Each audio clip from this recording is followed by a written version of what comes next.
Olá, meu caro amigo e seguidor. Seja bem-vindo à nossa live diária da Reflexão Matinal, onde eu convido você para irmos em direção ao nosso coração para lá, como jardineiros espirituais, elevar as nossas virtudes, fazendo-as crescer, florescer e frutificar, pois são elas que nos alimentam, que nos impulsionam nesta longa jornada em busca da felicidade.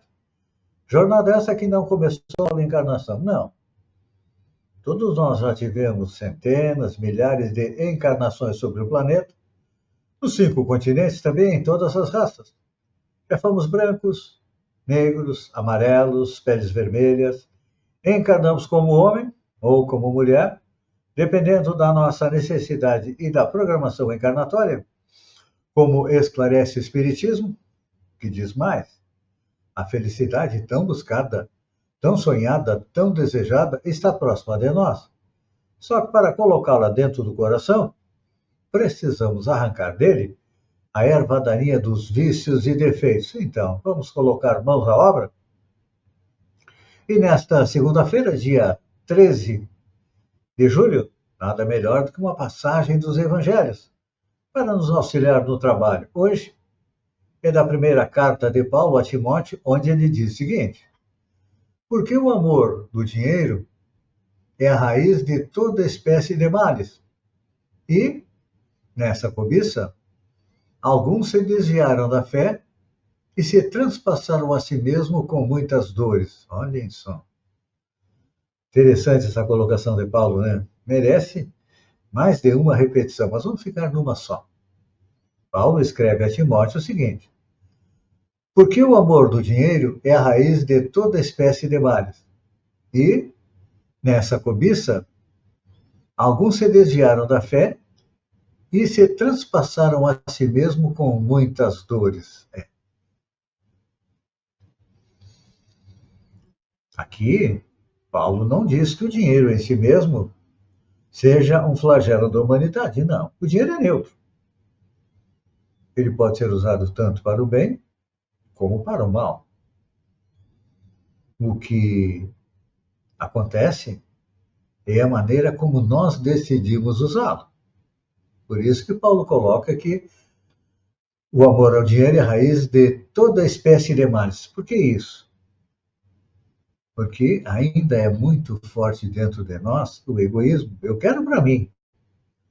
Naquela época de Paulo, as pessoas se preocupavam basicamente com a sobrevivência. Poucos eram aqueles que se preocupavam com a sua espiritualidade. Então, lá, o dinheiro falava mais alto. Passaram 2000 anos e o que acontece? O dinheiro continua falando mais alto. É. Dinheiro é poder, dizem uns. Aqui na Terra, sim. Mas eu pergunto, dinheiro é poder na pátria espiritual? Vamos analisar.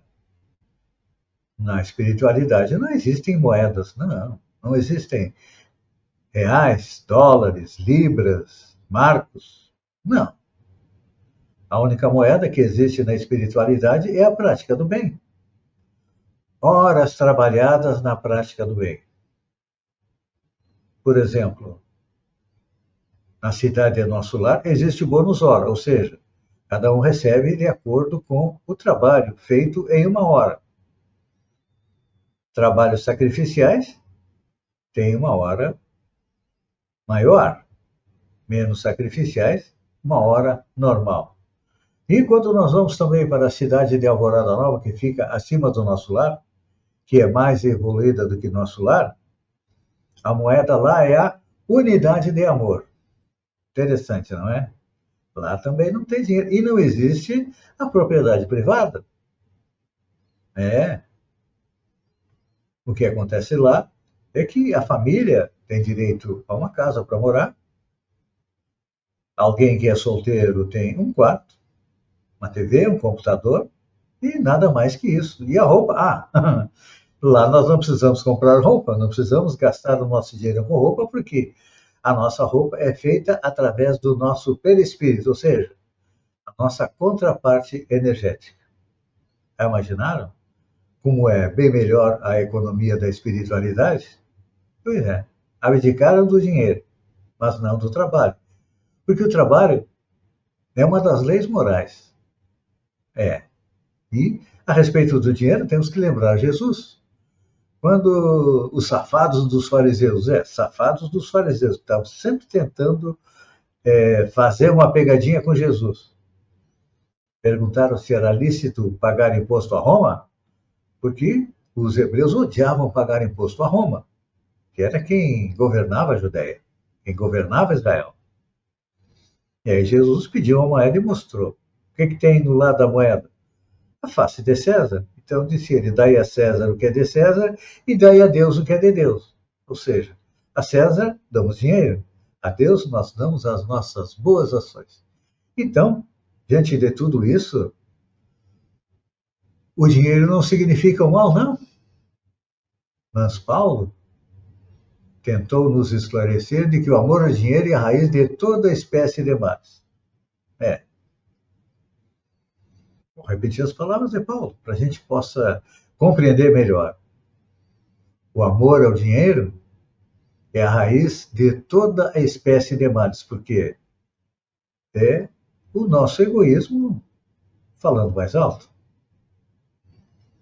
Claro que a gente não pode condenar ninguém pelas condições financeiras que tem, mas sim pelo mau uso dos recursos materiais. Digamos que você seja uma pessoa abonada. O que você faz com seu dinheiro? Guarda no banco para receber juros? Ou investe em proporcionar emprego, em proporcionar educação? E aí, aos olhos de Deus, qual é o melhor investimento? É deixar o dinheiro guardado no banco para render juros, para utilizar no final da vida? E muitas vezes a gente guarda dinheiro para utilizar no final da vida, não sabe quando a vida vai terminar, morre na semana seguinte e lá fica o dinheiro para os herdeiros tentarem usufruir. Só que as coisas boas que nós fazemos são a nossa moeda de troca com espiritualidade. Porque tudo que a gente faz, de bom ou de ruim, fica gravado no nosso espírito. Nosso espírito é como um gravador que grava tudo que a gente faz. As coisas boas e as coisas más. E aí, quando a gente chega na parte espiritual, a gente faz um balanço. O que eu fiz no planeta Terra? É importante lembrar que todos nós viemos ao planeta para fazer a nossa evolução moral e espiritual. Hoje somos espíritos imperfeitos, mas gostaríamos de ser bons espíritos, não é? E para sermos bons espíritos, o que nós precisamos fazer? Primeiro, se temos dinheiro, utilizar bem o dinheiro para ajudar as pessoas a evoluírem. E se não temos dinheiro, nós temos as nossas qualidades que nós podemos compartilhar. Pense nisso e até amanhã, no amanhecer, com mais uma reflexão matinal. E lembre-se, o dinheiro é a raiz de todos os males, desde que nós não utilizemos corretamente. Um beijo no coração e até amanhã, então.